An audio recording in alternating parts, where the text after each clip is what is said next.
A Good Samaritan from Hopkins is getting national attention. Yahoo News, daytime TV shows, you name it, everyone wants to talk to this kid. And we got a chance today. Fox 9's Leah Bino back from the Dairy Queen in Hopkins. Leah, this guy, with a simple act of kindness, suddenly is making headlines everywhere. Yes, he's making the rounds. He's a little shy, a little embarrassed by it all, but very, very sweet. He's 19 years old. He's been working at this Dairy Queen since he was in 8th grade, and now he's the manager. And in between all of that, he's going to college for business, but he has never faced a customer like he did last week. Can do that too. Humble. He just thanked me.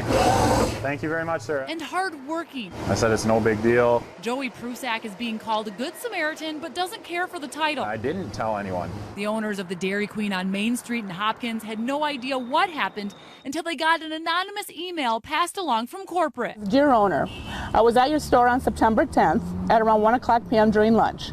I was standing in line as one of your employees was serving a gentleman. He always pays with a debit card because I don't know if he's partially blind or fully blind. After being served by your employee, I noticed that he had dropped a $20 bill on the ground. And the lady behind him picked it up right away, and I figured she's going to hand it back. She put it in her purse instead after he walked by. So he had no idea. Before I could say something to her, your employee stepped in. He politely asked her to give the $20 back to the young man who was blind. She stood there and looked at me and then looked at the guy, and she's like, no, it's mine. I was like, okay, well, if you're not going to return the money, then I need you to leave the store. And she goes, it's mine. I go, please leave the store. What happened next, I would have never expected. Your employee approached the young man and took out his wallet and said, sir, on behalf of the Dairy Queen, I would like to give you the $20 that you dropped on the ground. Nancy Pettit posted the letter for all of her employees to read. Someone put it on Facebook, and from there, it's gone viral. It's nice to see a young man do the right thing and get recognized for it. Now others are being inspired to pay it forward too. So you were the person who gave back the money? I am.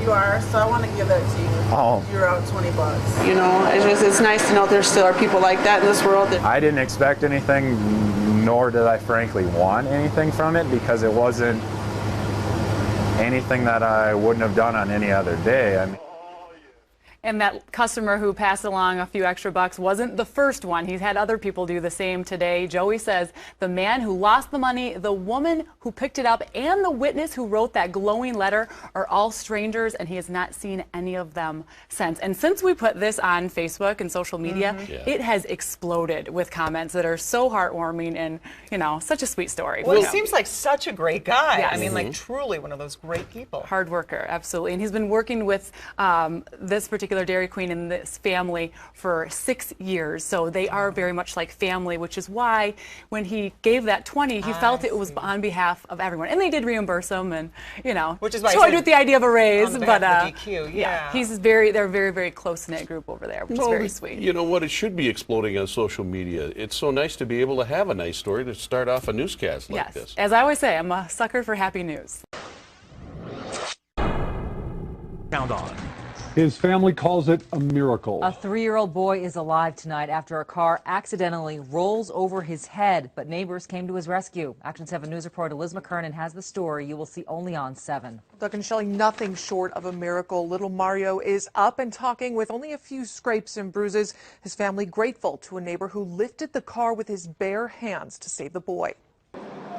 The second he saw his 3-year-old neighbor stuck under a car, Michael Archuleta snapped into action. I stayed up all night with my wife crying, just hoping that, you know, I saved his life, I hope, you know. And the little kid deserves to go through that. The stalled car rolled backwards just as the toddler darted behind the wheel Monday night.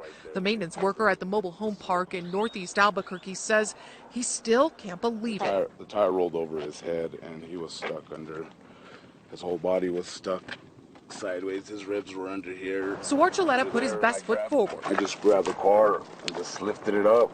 I mean, the adrenaline was pumping so much, tires came off at least a good 10 inches off the ground. Within seconds, someone pulled 3-year-old Mario Munoz away from the car and to safety. He spent the night at the hospital, but on Tuesday, his parents tell us he'll walk away with only a few cuts and bruises. not even a broken bone in his body. How does that make you feel knowing, I mean, you saved a life? Well, it's not that I'm a hero. It's that, you know, this is my job. A lesson in friendship from two people who can't really be called old friends.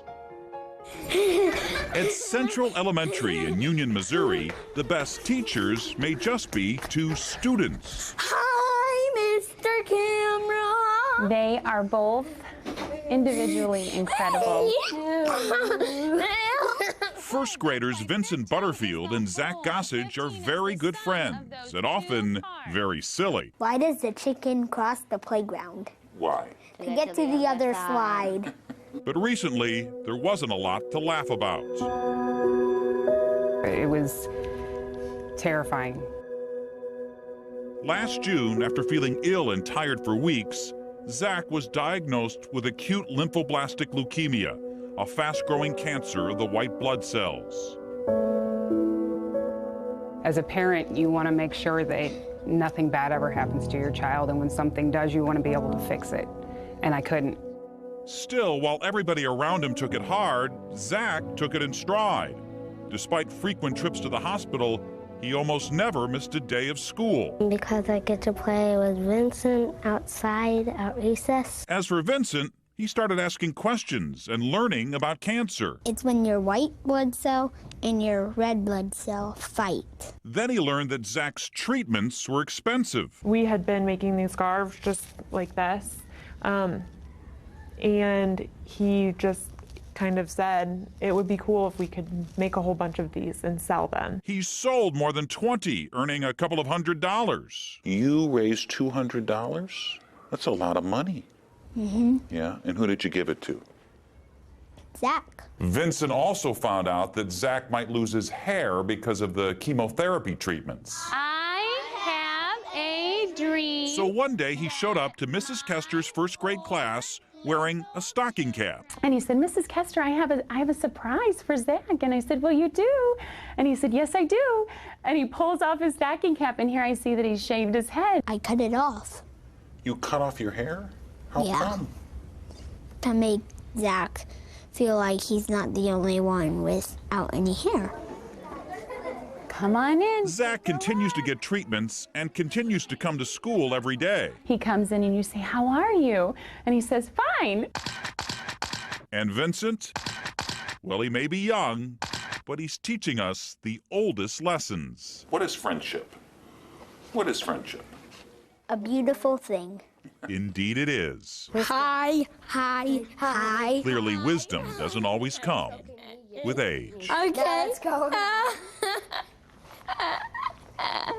Tonight's Detroit 2020 report, we honor third grader Caden Topalis as our person of the week.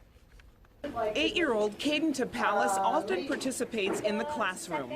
The first one, I'm pretty sure that's Missouri. But one of his greatest lessons so far came in the lunch line. I was in lunch one day getting lunch, and a kid in front of me didn't have enough money, and they had to put their tray down. And that made me sad. So I went home and I asked my mom, what can I do to help? That moment sparked the third grader to help some of his classmates in a very grown-up way. Caden started collecting money to pay off the lunch debts for as many Challenger Elementary students as possible. I'm collecting donations, and I'm returning bottles to collect money to pay off their lunch accounts and put money on them. With the help of his mom, Amber, Caden's effort took off on Facebook and even with family and friends. And this is for any kids who need more money on their account. That's so sweet of you. Did you do that? And after only about 2 weeks of taking donations, he's paid for 295 lunches. When a child can't afford a hot lunch in Howell schools, the policy is to provide them with an alternative or reduced lunch. Our district always makes sure that every student is fed and has a hot lunch at school. He noticed there was a need that maybe some of the students weren't getting some of the things that they wanted, so by helping out students here and at other schools in the district, just a great thing that he's done. We don't know any of the children that we paid for. No names were released, so we have no idea. So for helping to make all lunches created equal at his elementary school, we honor this little guy with a big heart. Caden Typalis as Detroit 2020 Person of the Week. A small thing can turn out to be a big thing.